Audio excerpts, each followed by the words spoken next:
Hello students, कैसे हैं आप लोग। आज हम सॉल्व करेंगे बहुत ही इंपॉर्टेंट क्वेश्चन जो कि नीट 2023 में आया था।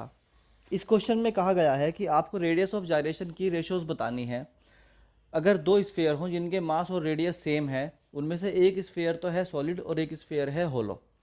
तो इसके लिए सबसे पहले हमें पता होना चाहिए what is radius of gyration. तो भैया ऐसे मान लो कि आपके पास दो स्फीयर्स हैं, स्फीयर नंबर 1 और स्फीयर नंबर 2। ये जो स्फीयर है इसका मास भी m है, इसका मास भी m है, इसकी रेडियस भी r है, इसकी रेडियस भी r है। बट ये क्या है, सॉलिड स्फीयर है और ये क्या है, होलो स्फीयर है। बस ये फ़र्क है इन दोनों में। ठीक, इतनी बात समझ में आई आपको। अब क्या होगा कि हमें निकालना है रेडियस ऑफ जायरेशन। तो हम कहते हैं कि सबसे पहले पता होना चाहिए कि रेडियस ऑफ जायरेशन होती क्या है। रेडियस ऑफ जायरेशन, देखो रेडियस ऑफ जायरेशन निकालने का बहुत सिंपल सा तरीका होता है।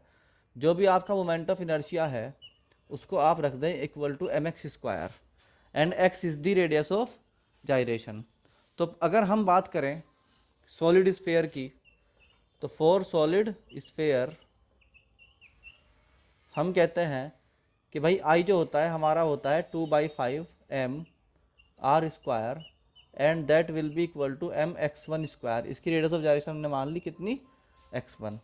तो जब हम इसको कैंसिल आउट करेंगे तो हमारा जो x1 होगा दैट विल बी, जब इस अब एम से तो m कैंसिल हो जाएगा, जब इधर जाएगा तो रूट में आ जाएगा 2/5, और इसका आर स्क्वायर इसके एक्स स्क्वायर से ख़त्म होकर रह जाएगा आर ओनली।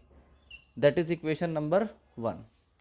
अब हम कहते हैं कि भाई होलो स्फीयर के लिए वाला मैटर जब करेंगे सॉल्व, तो होलो स्फीयर के लिए अलग से हेडिंग लेंगे और हम कहेंगे भाई होलो स्फीयर के लिए क्या होता है, 2/आई कितना होता है, 2/3 एम आर स्क्वायर होता है।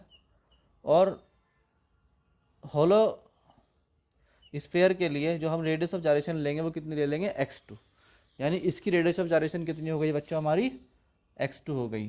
तो जब हम इसको सॉल्व करेंगे that is x2 equal to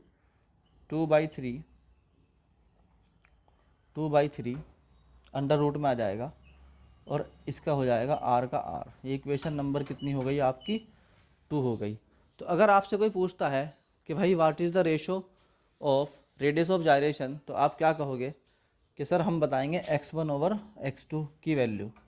तो x1 ओवर x2 कितना हो गया, जब इसको इससे डिवाइड करेंगे तो r से r कैंसिल हो जाएगा, √2 से √2 कैंसिल हो जाएगा, तो ये बचेगा आपका √3 ओवर √5। ये इसका करेक्ट आंसर है जो कि ऑप्शंस में नहीं दिया गया है। दैट इज इसका आंसर हुआ नन ऑफ अबोव। ठीक है।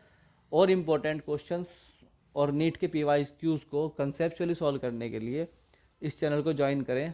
यहाँ पर आपको सिलेक्शन के लिए बहुत इंपॉर्टेंट क्वेश्चन मिलेंगे जो कि आपको और कहीं शायद ना मिल पाए। Thank you.